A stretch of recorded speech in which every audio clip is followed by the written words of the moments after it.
¿Qué tal? Muy buenos días, bienvenidos a un programa más de El Club 700, como todos los lunes, miércoles y viernes, con consejo y enseñanza para la familia, aquí por supuesto, en Extra TV 42, el canal del pueblo. Soy Esteban Castro. En el 2008, tengo unas cifras acá que quiero compartir con usted, fallecieron 487 personas víctimas de homicidio. Esto según el Instituto Nacional de Estadística y Censos. ¿Y sabe cuántas personas fallecieron a causa de suicidios? 325. Quiere decir que no anda tan distante la cantidad de personas que se quitan la vida de aquellas que son asesinadas. Por supuesto que no lo vemos en los periódicos por una razón bastante justificable, y es esta. A veces se ha demostrado que cuando se informa repetidamente sobre el tema de suicidio, otras personas pueden imitar la idea, lamentablemente. Por eso es que usted no lo ve, pero eso no significa que no pase en nuestro país y tampoco significa que no se debe hablar de este tema. Vea qué interesante lo que dice la Organización Mundial de la Salud. Cada 40 segundos una persona se quita la vida en el mundo. Y UNICEF, que es el alto comisionado de Naciones Unidas para temas de infancia, dice que 4 millones de adolescentes en el mundo, casi la población de Costa Rica, trata de suicidarse cada año, y de ellos 100,000 lo consiguen. ¿Qué podemos hacer para evitar que el suicidio adolescente, que trae un terrible dolor a los hogares de las personas que han pasado por esto, qué podemos hacer para prevenirlo? ¿Cómo podemos salvar las vidas de nuestros jóvenes? ¿Cómo podemos ayudarles? Ese es el tema de hoy aquí en el Club 700. Vamos a tener una experta en este tema que le va a contar a usted cómo involucrarse y cómo comenzar a crear una cultura de prevención en este tema. Recuerde los teléfonos mediante los cuales usted se puede poner en contacto con nosotros. Puede enviarnos un mensaje de texto sin costo adicional al 8786-9612. Si usted desea conversar con uno de nuestros consejeros en nuestro centro de consejería gratuita, el número es el 2257-2255. Y le recuerdo también el número para que usted haga sus preguntas en vivo aquí en el set, es el 905-398-7288. Antes de comenzar, vamos con nuestra sección de noticias.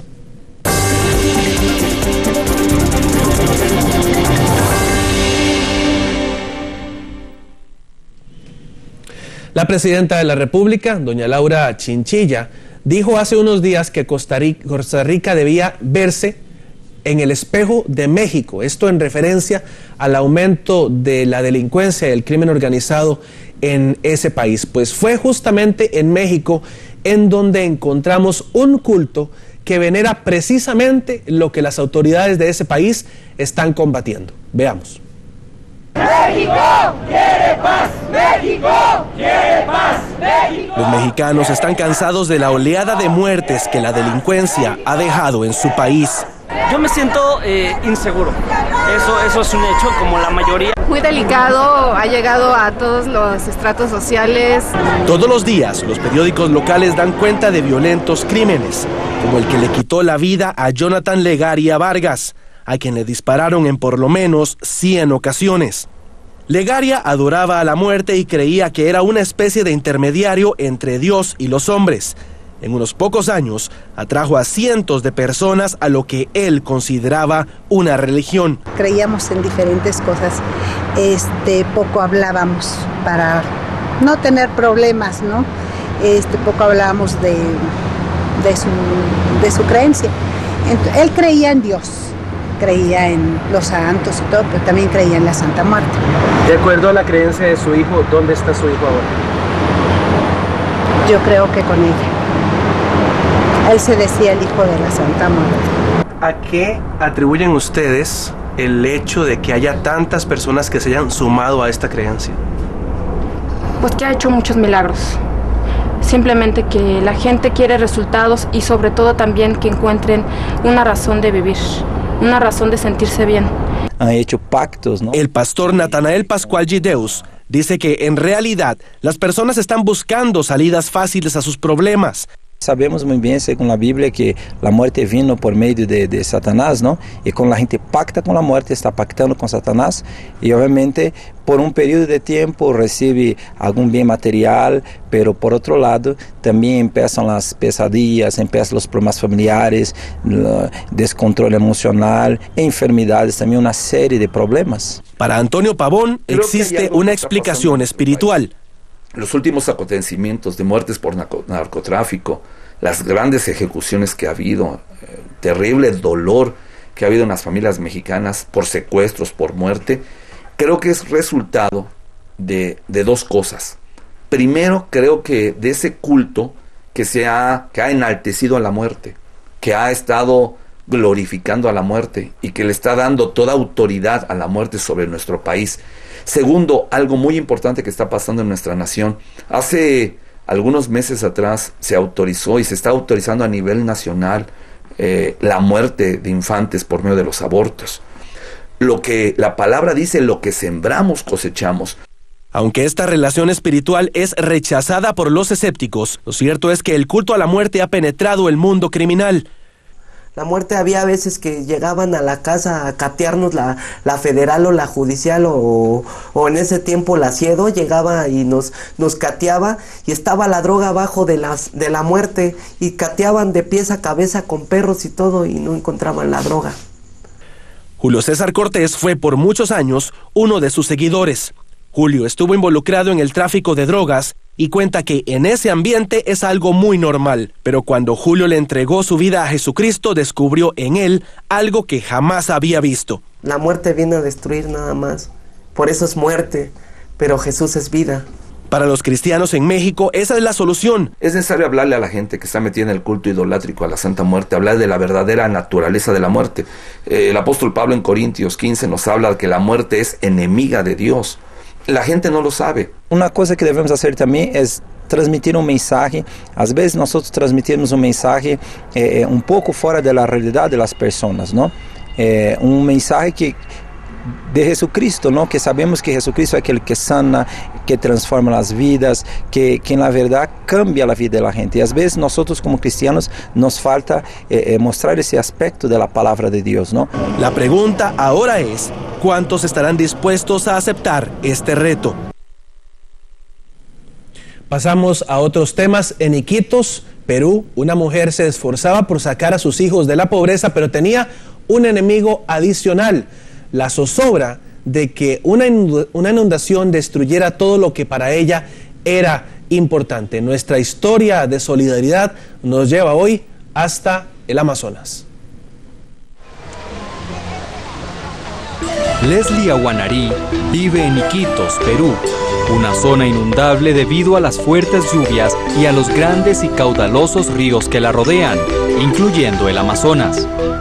Leslie es madre soltera y con mucho esfuerzo ha tratado de darle a sus 3 hijos lo que necesitan. Pero la falta de dinero la llevó a pensar que ella y su familia podrían pasar un invierno más, cubriendo el techo de su casa con plásticos. No tenía el dinero para comprar las hojitas. Más cómodo era el plástico, que costaba más barato. Y así pues le he puesto plástico a la casita. Todo lo que podía tener que hacer para poder ver a mis hijos que estén un poco más cómodos. Y decía que en algún día va a llegar más. Moneda tras moneda, Leslie le da el mejor uso a los $4 que logra ganar al día. Soy bien humilde, tenía que trabajar a lo que hacía nomás, lavar ropa, de ahí de lo que ganaba 20 soles, tenía que sacar para su comida de mis hijos y comprar plástico. Cuando ganaba 15 soles, solamente para comer. Y la lluvia no tardó en llegar.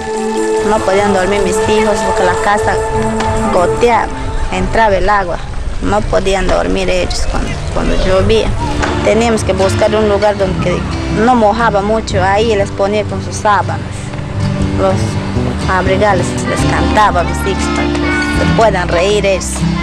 Y ellos se reían ahí, no importaba que la lluvia caiga. Sí, yo por fuera riendo y por dentro sufriendo. Y yo tenía que ponerme fuerte para que no me vean que yo estoy llorando. Ya no importaba estar mojados. Al final siempre caían rendidos, pero lo peor estaba por venir. En un descuido salida hacia afuera, la Marcela, y se ha caído, pues, se ha resbalado y ahí nomás estaba pataleando. Y justo salgo y le saco a mi hija del agua. Y en ese momento me sentía pues triste, me he llorado porque mi hija se estaba ahogando. En ese momento, Leslie decidió buscar un lugar más seguro para sus hijos. Me he ido a mi tía a pedir un lugar, aunque sea que me dé un cuarto para poder estar ahí hasta que pase la inundación. Cuando Operación Bendición llegó al lugar para proveer ayuda a causa de la inundación, encontraron la casa de Leslie totalmente sumergida. Fue entonces cuando el equipo de Operación Bendición decidió que era momento de hacer una transformación total de la casa. Los voluntarios demolieron la estructura vieja y construyeron una nueva casa para Leslie y los niños. Cuando estaba en su casa de mi tía, de que estaba bien inundada, y se va a la señora Jacqueline y me dice, Leslie, tu casa ya está. Y entonces le digo a mis hijitos, Marcela, Jesús, sus casitas ya está ya. Gracias a Dios y a Operación Bendición, una gran sonrisa se ha dibujado en la vida de estos pequeños. Me he sentido bien contenta, yo y mis hijos, no solo yo, sino también mis hijos se han sentido bien alegres, se han comenzado a brincar en la casa, correr, alegre, mis hijos estaban bien contentos, que ya mamá ya tengo mi casita ya, más grande de lo que teníamos. Ahora que ha pasado la lluvia, Operación Bendición le brindó productos para que iniciara un puesto de ventas para complementar sus ingresos. Gracias por la casita, gracias a Operación Bendición.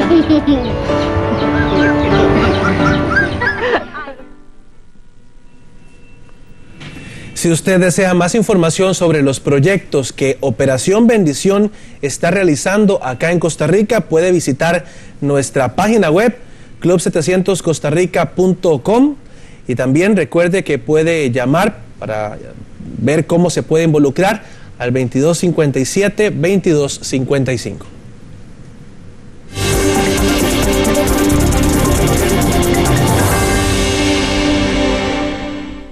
Vamos a hacer una pausa, pero cuando regresemos, ¿cómo prevenir que el suicidio adolescente llene de dolor nuestros hogares? Se lo contamos después de esta pausa.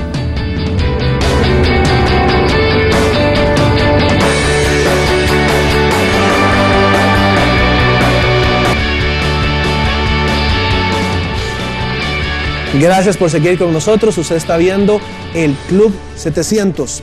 La Fundación Rescatando Vidas es una organización privada sin fines de lucro que desde 1999, correcto, trabaja en la prevención del suicidio adolescente y en la generación de una cultura que sea capaz de prevenir esta situación. Doña Julia Woodbridge es delegada ejecutiva de la Fundación y la tenemos acá con nosotros. Doña Julia, bienvenida. Encantada, mucho gusto por conocerlos y por estar aquí, por haberme invitado. Muchas gracias a usted, doña Julia. Para comenzar, en Costa Rica estamos viendo algunas cifras a nivel internacional, pero en Costa Rica, ¿por qué se está volviendo tan frecuente este tema del suicidio adolescente y el hecho de que muchos jóvenes también manifiesten su deseo de morir? ¿Por qué?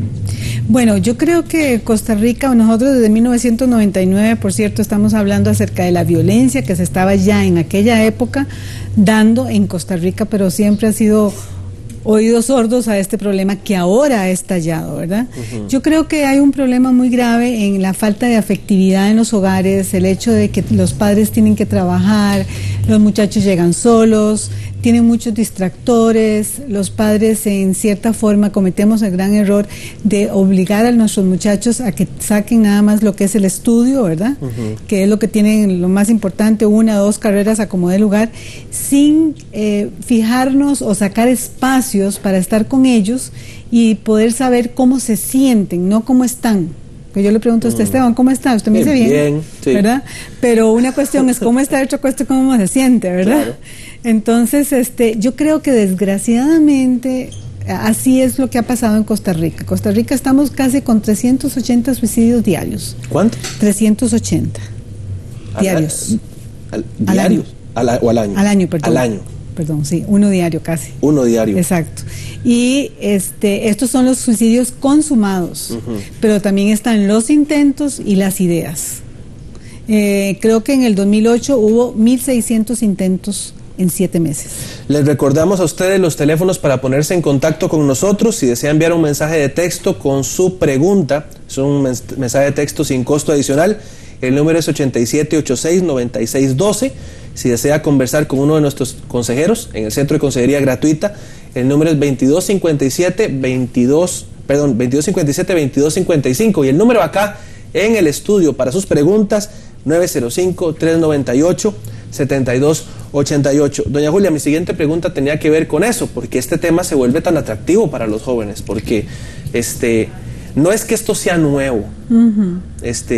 Yo no soy tan viejillo ni tan jovencillo, estoy ahí como a la mitad, pero en mi tiempo, cuando yo era un adolescente, se sabía. Lo que pasa es que uno no podía hablar de esto con nadie. Dios guardísimo, porque uno sabía que lo primero que iba a pasar era que lo metían al hospital psiquiátrico. Pero ¿por qué es que el tema se ha vuelto tan atractivo? Bueno, yo creo que más bien es por el silencio y por el estigma que se ha hecho, ¿verdad?, acerca del suicidio. O sea, ahora ya se habla del SIDA, se habla del abuso sexual, se habla de varias cosas que antes tampoco se hablaban. Pero el suicidio, como trae tanta culpa, tanta ira, tanto enojo, tanta vergüenza, inclusive en los familiares, yo creo que se ha ocultado, se ha guardado, no se habla. Y si se habla en una forma sensacionalista, ¿verdad? Entonces, ¿por qué es que entre los muchachos? Porque los muchachos no encuentran propósito para vivir, no encuentran habilidades que tengan ellos para hacerle frente a todo lo que les está ofreciendo la sociedad costarricense, ¿verdad? Y la sociedad en el mundo entero. Y así las cosas, hay señales que uno pueda ver en sus hijos, en sus hijas, que puedan o que deban despertar esa alarma de que algo anda mal, en ese sentido, que la vida de un hijo, de una hija está en peligro por esa situación. ¿Hay señales, doña Julia? Por supuesto, hay muchas señales. Por ejemplo, podemos hablar de señales de advertencia situacionales, por ejemplo, hay que fijarse la situación, el contexto del muchacho, ¿verdad? Después hay señales verbales. ¿Situacionales como cuál, por ejemplo? Por ejemplo, el aislamiento de la familia, abandono a nivel emocional, falta de cuidado de los padres, que le dijera que el muchacho no estudia ni trabaja. Amistades, ¿verdad? También que pueden ser peligrosas. El muchacho es muy vulnerable, el joven, el adolescente es muy vulnerable, y si él, digamos, está mucho con muchachos, por ejemplo, con drogadicción, con esto, entonces se vuelve más vulnerable y puede entrar a cierta clase ya de conductas de riesgo, que es diferente, ¿verdad? Esas son las situacionales. Situacionales, sí. ¿Cuáles son las otras? Las verbales, un muchacho que dice, la verdad es que para qué es que estoy viviendo, no me interesa, ahorita no van a tener que tener cuidado de mí, ya estoy harto de que me regañen y de las notas. Hay cierto descontento. Yo encuentro que el suicidio es como una crisis emocional en el joven, ¿verdad? Entonces hay como un descontento o un desacuerdo en la forma en que se vive, y él a veces lo expresa haciéndole creer a los padres que puede ser manipulación. Entonces los padres lo toman como que eso ahorita le pasa, es un adolescente, me está manipulando, y no le dan ¿Y qué hacer en esos casos? Digamos, veo, aquí hay varias señales, otra que es ya muy explícita, no es una señal, es casi un rótulo enorme que dice ayúdenme. Sí, exacto. Que es me quiero morir. Sí. Hay una diferencia, Esteban. Una cuestión es que usted diga me quiero morir, y otra cuestión es que usted diga me voy a suicidar. Hay dos cosas diferentes. ¿Por qué? Porque me quiero morir, usted puede ser que esté pasando una crisis en un momento dado y decir, uy, qué ganas de morirme, o qué ganas de acostarme y dormirme y no volverme a despertar. Son cosas que usted lo que quiere es pasar una etapa de una crisis en su vida. Pero cuando usted ya dice, yo me quiero suicidar, o me voy a suicidar, o ya no van a tener que cuidar de mí, por ejemplo, ya eso es diferente a quererse morir. Ya está diciendo el joven que de verdad está ya con ideas suicidas y que las puede lograr. Entonces, ¿qué es lo que hay que hacer? Bueno, una de las señales también muy notorias, por ejemplo, es el aislamiento que yo le decía, ¿verdad? el aislamiento, digamos, con respecto a los padres, la falta de expresividad emocional. Yo digo que nosotros somos analfabetos emocionales. Entonces, lo que hay que hacer es tomar en cuenta cualquier señal que se dé, ya sea conductual, que también hay conductuales, situacionales, verbales, ¿verdad?, psicosociales. Hay varias cosas que se pueden conjugar y vienen a ser un detonante, y el detonante puede ser cualquier cosa. ¿Qué debe hacer un padre, una madre, que tal vez la está escuchando usted ahorita, de las familias que nos están escuchando ahorita, y dijo, yo veo esto en mi hijo, en mi hija? ¿Qué debe hacer? Sí. Primero que nada es hablar con el joven, porque, por ejemplo, nosotros en la fundación tenemos personas, la comunicación es muy importante.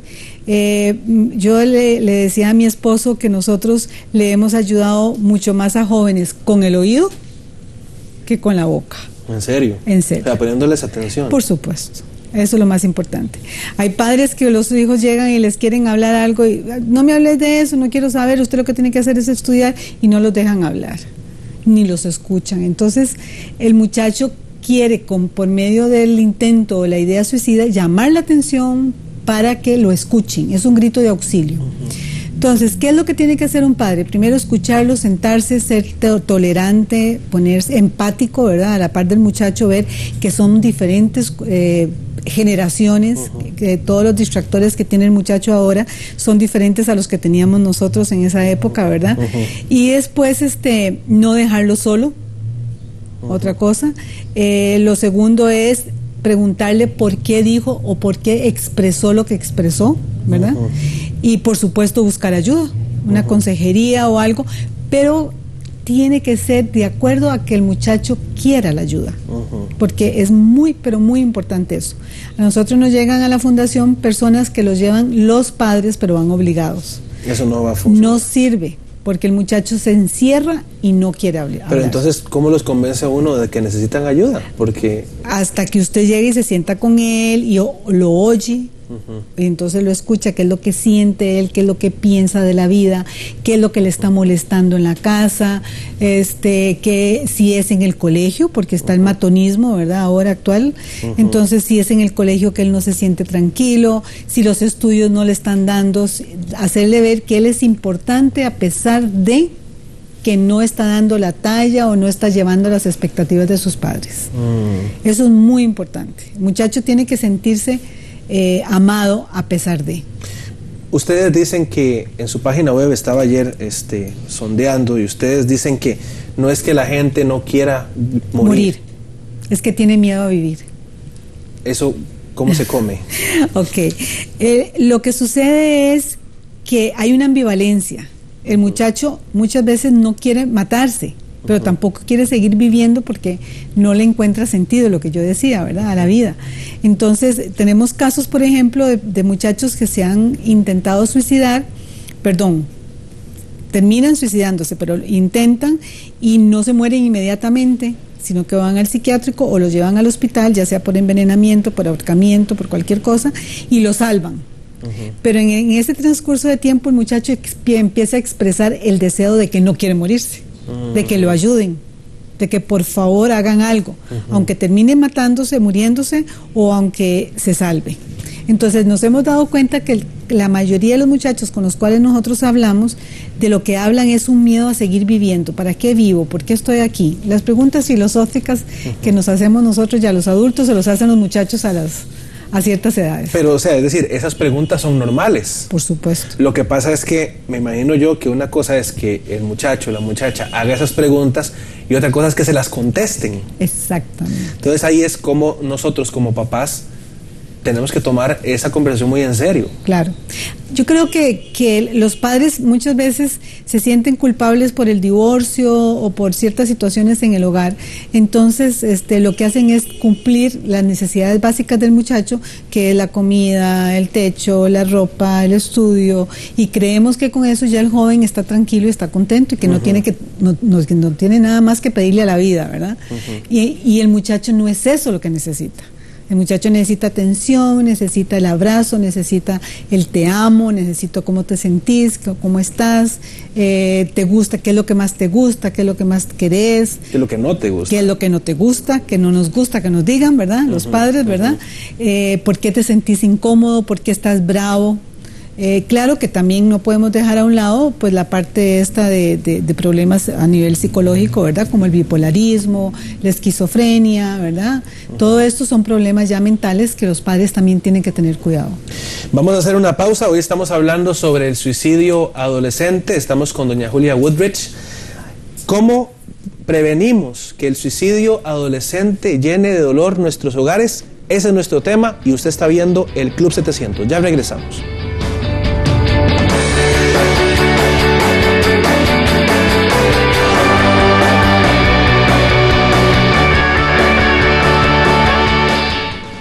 Seguimos en el Club 700, hoy hablando sobre el suicidio adolescente, cómo prevenirlo. Recuerde los números por medio de los cuales se puede poner en contacto con nosotros. Pueden mandarnos un mensaje de texto sin costo adicional al 8786-9612. También, si lo desea, puede llamar a nuestro centro de consejería gratuita al 2257-2255. Y el número acá en el set para hacer sus preguntas a doña Julia en vivo es el 905-398-7288. Ya tengo un mensaje de texto que nos acaba de entrar. Dice: hola, buenos días. Mi pregunta es la siguiente. Tengo 23 años y un hermano de 21. Y nosotros hemos visto mucha agresión en nuestra familia. Lo que hoy en día, gracias a Dios, ha cambiado. Pero mi hermano es una persona muy callada y no habla con nadie. Lo que le pasa, y solo encerrado en el cuarto. Mis papás le compraron una compu. Quería saber qué tanto puede afectar eso a mi hermano si él no habla y no se aleja casi para nada de la computadora. Gracias. ¿Qué le decimos a este joven, doña Julia? Bueno, yo creo que la preocupación de él es por su hermano, ¿verdad? Lo primero que hay que hacer es que la violencia, aunque ya no se esté dando, se dio. O sea, el muchacho tiene que haber quedado afectado en alguna forma por la violencia que él vio. No conozco las edades, porque no las dice, pero el hecho de que el muchacho se aísle en el cuarto y esté solamente con computación, sí puede ser una señal muy fuerte de peligro, ¿verdad? Él está vulnerable. ¿Por qué? Porque si los padres no saben qué es lo que está viendo, hay juegos en la computadora, hay lugares de internet muy peligrosos, están ahora las redes sociales que son también muy importantes. Conozco un muchacho, por ejemplo, que él se mete en la computadora y hace un juego a nivel mundial con personas que ni siquiera conoce, ni ve, ni sabe quiénes son. Wow. Y hay muchachos que le dicen, se meten en esa red, que son de una subcultura que se llaman los emo. Entonces, hay que tener muchísimo cuidado con este muchacho. Primero que nada, ver qué es lo que él ve en la televisión. Segundo, ver cómo le afectó a él en su desarrollo la violencia que él vio. ¿Qué es lo que piensa él acerca de la violencia? Porque si él la vio, puede hacer que esté jugando juegos violentos en la computadora. Y entonces ahí empieza un ciclo donde puede llegar a un estado de vulnerabilidad suicida. Doña Julia, tenemos una sección acá que se llama Sentimientos en Conflicto. Son correos electrónicos que nos manda la gente con preguntas sobre los temas, distintos temas que recibimos. Vamos a poner una consulta que nos manda Mari. La va a tener usted en la pantalla de su televisor y la vamos a leer aquí también. Mari dice: en este momento me siento angustiada y temerosa porque mi hijo de 16 años de edad está rebelde y desatendiendo a sus estudios y demuestra desinterés por estos. No quiere escuchar mis consejos. Ella hace referencia al tema de que pues ella tiene temor de que su hijo pues cometa suicidio. ¿Qué se le puede decir? Yo creo que el temor de ella más bien se va hacia los estudios, no hacia la vida del hijo. Es decir, no es necesariamente no necesariamente un muchacho que está en esta situación rebelde, desatendiendo los estudios, no necesariamente va a terminar así. Vea, hay un problema muy grave. Los padres de familia, lo que nos interesa es la conducta de los jóvenes. A la fundación nos llegan y nos dicen: este muchacho está rebelde, no quiere estudiar y que esto y que lo otro. Entonces ya nosotros empezamos a tratar con el joven creyendo que ha hecho algún intento, alguna idea suicida, etcétera, etcétera. No la tiene. Lo que tiene, como le digo, es una crisis emocional. Pero ¿qué sucede? Que en 2 o 3 ocasiones el muchacho empieza a cambiar y ya la mamá no lo lleva a la fundación porque ya el muchacho le cambió la conducta que a ella le interesaba. Entonces, hay que tener mucho cuidado nosotros como padres a que no es tanto la conducta del joven. La conducta es lo que hay detrás de la conducta del joven, ¿verdad? ¿Por qué no quiere estudiar? ¿Por qué está rebelde? Bueno, entonces hay que averiguar cuál es la rebeldía, contra quién está rebelde, cuál es la situación familiar, los consejos de ella sobre qué son, por ejemplo, ¿verdad? Si son consejos nada más para que estudie, porque tiene que estudiar, porque tiene que sacar una carrera, o si el consejo es, mi amor, yo quiero saber qué es lo que sentís, por qué estás así, qué es lo que te duele, en qué estás mal, querés que te cambie de colegio, no te gusta el estudio, qué es lo que crees de la vida, qué es lo que pensás hacer, cuál es tu propósito, en fin, son tantas las preguntas que se le podrían hacer a un joven y no exactamente es suicidio. Doña Julia, ¿por qué usted comenzó a trabajar en esto? Bueno, a mí se me suicidó un hijo de 14 años, ¿verdad? Hace bastantes años. Y el impacto de un suicidio en una familia es tan fuerte que inclusive toca a los familiares más cercanos. Bueno, la pareja, por ejemplo, ¿verdad? Tiene problemas a nivel de culpa, después a los hermanos, los amigos, los compañeros, los profesores, en fin, fue mucho lo que verdaderamente hizo mi hijo en el momento que se suicidó. Tenía, como le dije, 14 años, era un líder, no estaba dando señales, no había drogas, no había alcohol, sí había un problema de jóvenes, de muchachas que lo perseguían, que lo llamaban. Entonces él descuidó, no era que estaba mal, pero descuidó los estudios cuando siempre había sido un buen estudiante. Entonces uno lógicamente dice que eso le va a pasar, que ahorita le pasa, que está en la adolescencia, etcétera, y yo descuidé las señales que él me dio. Y entonces después del suicidio de él, me aboqué más que nada al menor, que tenía 8 años, y se mató mi esposo también. Y entonces ¿Cómo? Él se mató en un accidente, que muchas veces los accidentes pues uno no sabe qué son, ¿verdad?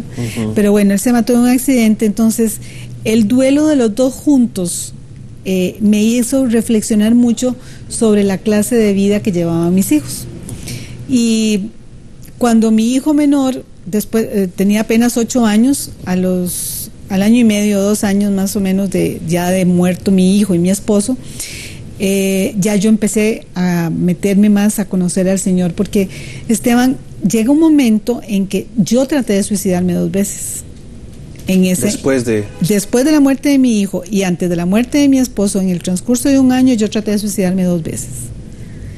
Después murió mi esposo, ¿verdad? Pero antes de morir mi esposo, una amiga me habló del Señor. Y yo, ¿sabe lo que le contesté? Le dije yo, mira, la verdad es que yo tengo al Señor desde chiquitica y de nada me ha servido.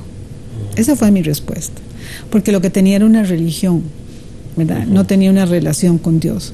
Entonces esa amiga tuvo la gran paciencia de llegar una vez por semana a mi casa y empezar a hablarme verdaderamente de la palabra, a enseñarme la Biblia y todo. Murió mi esposo. El duelo fue muy diferente. Porque usted ya yo tenía una fe interna que me sostuvo diferente a la que tenía con mi esposo. Entonces, lógicamente, después de todo esto, yo me dediqué solamente a estudiar la palabra, a estar con mi hijo, me bauticé con él. Pasamos un año muy lindo, 1 año y medio juntos, en que nos unimos demasiado. Los niños son como esponjas. Todo lo aprenden. Todo lo aprenden. Entonces estudiábamos juntos la palabra, la compartíamos, etcétera. Y al 1 año y medio conocí a mi actual esposo. Él era pastor. Entonces lógicamente me metí más en la palabra, ¿verdad? Y una amiga mía que me conocía me dijo, Julia, vieras que hay una serie de suicidios que se han dado en Pavas y me gustaría que hablaras de ellos. Y entonces me hicieron una entrevista en una televisión, pusieron mi teléfono de la casa equivocadamente y entonces tuvimos que cambiarlo, por supuesto, el teléfono. Sí. Y entonces mi esposo y yo nos pusimos a pensar, ¿quién está ayudando aquí en Costa Rica a los muchachos que se quieren suicidar? ¿Quién le ayudó a mi hijo, por ejemplo? ¿Quién lo escuchó? aparte de nosotros que no lo hicimos. ¿Con quién podía hablar él? Si iba a un psicólogo, yo lo podía pagar, pero los que no pueden pagar un psicólogo o un psiquiatra, ¿qué hacían? Entonces decidimos hacer la fundación Rescatando Vidas. Con esa experiencia que usted ha tenido, doña Julia, tengo aquí un mensaje muy, muy delicado. Ajá. Dice: buenas, soy un joven de 24 años, yo intenté suicidarme años atrás. Nuestra familia siempre es de problemas, gritos y golpes. Ahora mi hermano de 14 hizo lo mismo hace 15 días. Y es cierto, en cierta parte me culpo y culpo a mi madre también, porque también vi a ella intoxicada con pastillas cuando tenía 10 años. ¿Qué puedo yo hacer para que mi hermana se sienta mejor? ¿O qué puedo yo decirle si yo también lo hice? ¡Wow! ¡Wow! Sí, bueno, es una familia, definitivamente lo que llamamos una familia depresiva, ¿verdad? Una familia disfuncional, por supuesto, que aunque todos tenemos algo de disfuncionalidad. Yo te diría a este joven, y le voy a hablar así en términos muy directos, no importa lo que haya hecho tu mamá, yo sé que hay resentimiento porque nosotros como padres nadie nos enseñó a ser padres, desgraciadamente, ¿verdad? Nosotros empezamos a ser padres ya cuando tenemos al niño. Tal vez tu madre no ha sabido, no sé tampoco el contexto de tu mamá, pero ella intentó, y eso son conductas que uno aprende. Por ejemplo, si una madre se dedica a tomar pastillas para resolver conflictos, la hija o el hijo hace lo mismo. Entonces, la forma que puedes ayudar a tu hermano es haciéndole ver que lo que hiciste no estaba correcto, que hay motivos por los cuales puedes seguir viviendo, que lo que hizo la mamá también, hay que hablar los tres, pedirse perdón, compartir sobre lo que sienten los tres y por qué lo hicieron, y cuáles son las soluciones que pueden tener en su hogar a pesar de toda esta tragedia que están teniendo, porque es una tragedia. Y por supuesto, pues nos pueden dar una llamadita. En estos momentos estamos haciendo un programa con jóvenes como ustedes. ¿A cuál teléfono pueden llamar, doña Julia? Ok, le voy a dar mi teléfono celular. Wow. Porque es urgente. Lo tiene apagado ahorita, está bien. Está apagado. Okay. Es el 8715-0551. Y si no, el de la fundación, que es 2273-0381. ¿Puede repetirlo, por favor, para que? 8715-0551 o 2273-0381. Doña Julia, muchísimas gracias por haber estado acá en el Club 700. Sus consejos son valiosísimos. Y yo creo que, como digo, aquí casi todo el mundo le digo lo mismo, pero usted, vamos a tener que volver a invitar, porque claro este es un tema de que nadie habla. Y es bueno que compartamos con la gente. Tiene que hablarse. Doña Julio, encantada, bendiga. Muchísimas gracias. Vamos a hacer una pausa, pero cuando regresemos, en su intento inútil por ser aceptada, una joven pone en peligro su vida. Le contamos su historia después de esta pausa.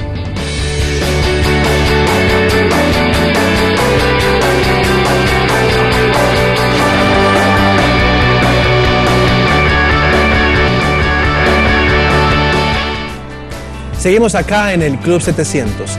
Jenny Gómez hizo todo lo que pudo para ser aceptada, pero ni las dietas, ni el licor, ni los sacrificios le dieron el amor que necesitaba. Y llegó incluso a poner en riesgo su propia vida. Esta es su historia.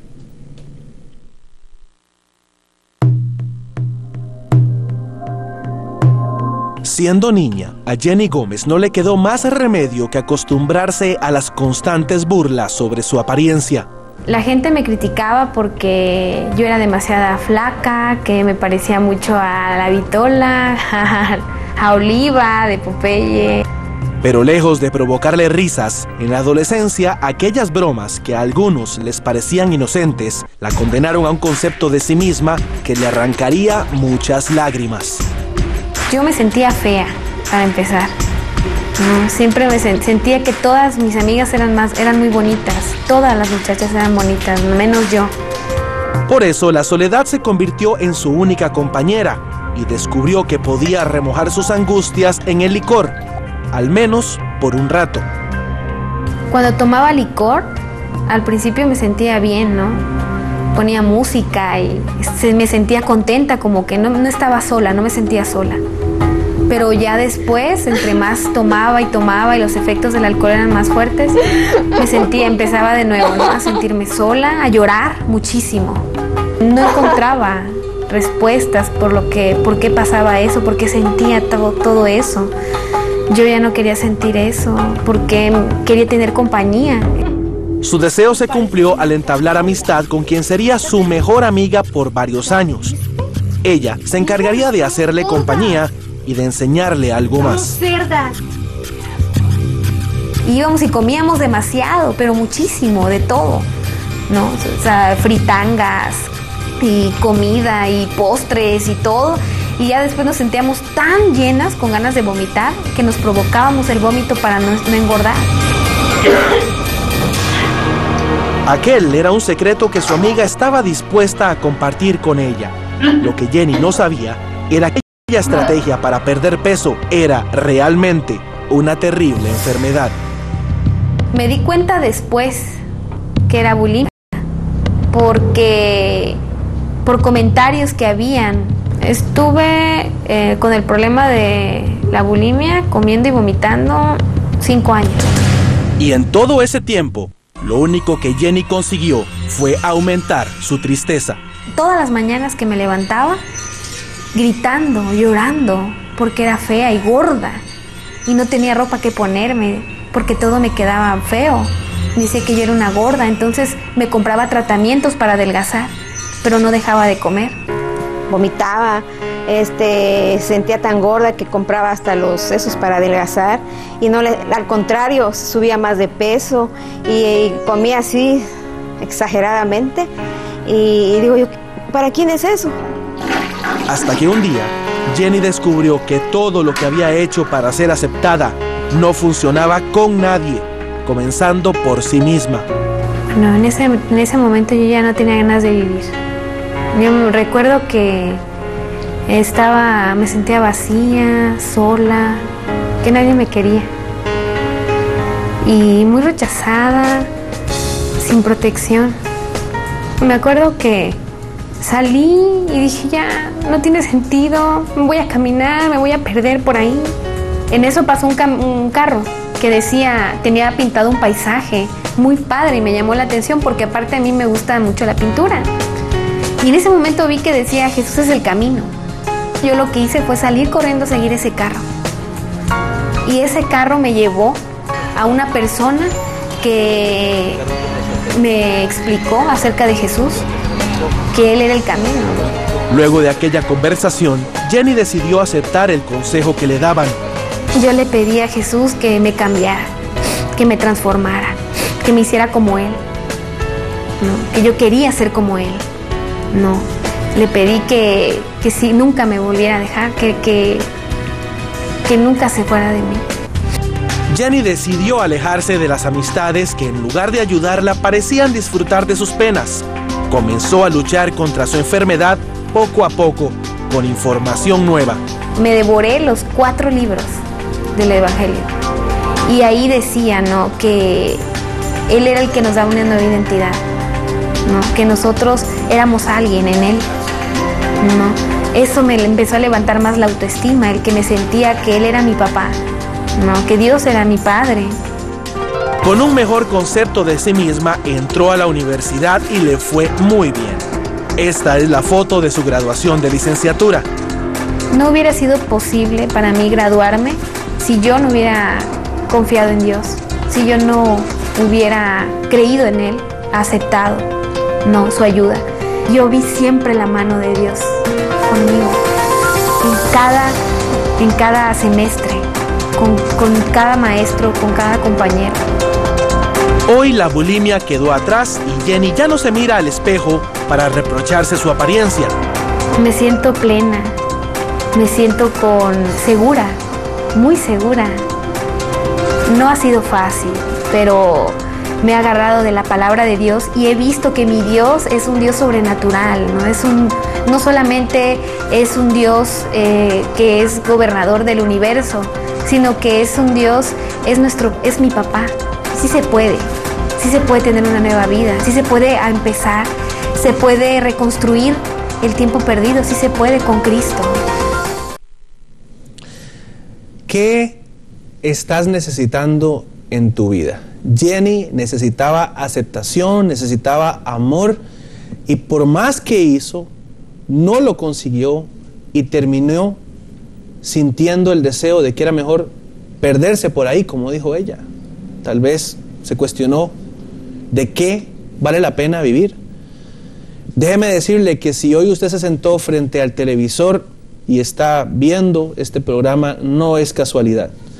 Y si usted también conoce estas emociones, esta angustia, este dolor, este cansancio de andar buscando este amor que usted merece y que nadie le da, quiero contarle una historia. Hay un hombre que se llamaba David, que fue rey de Israel.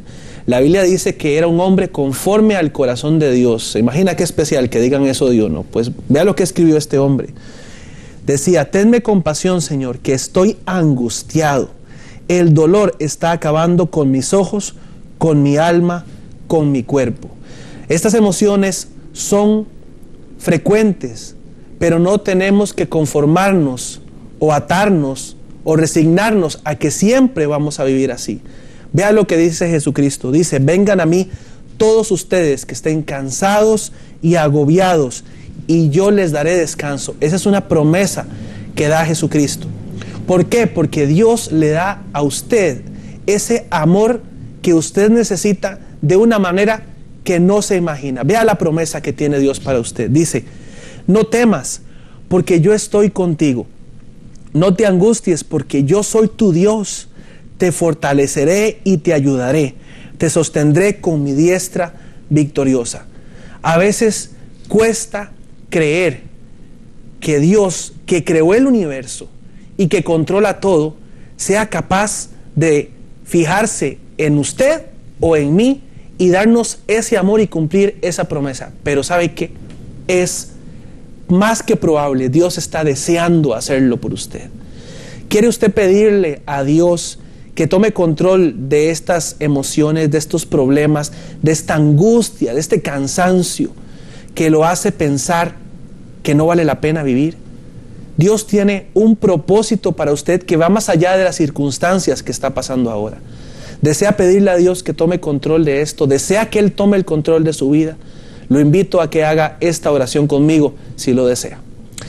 Señor, aquí estoy.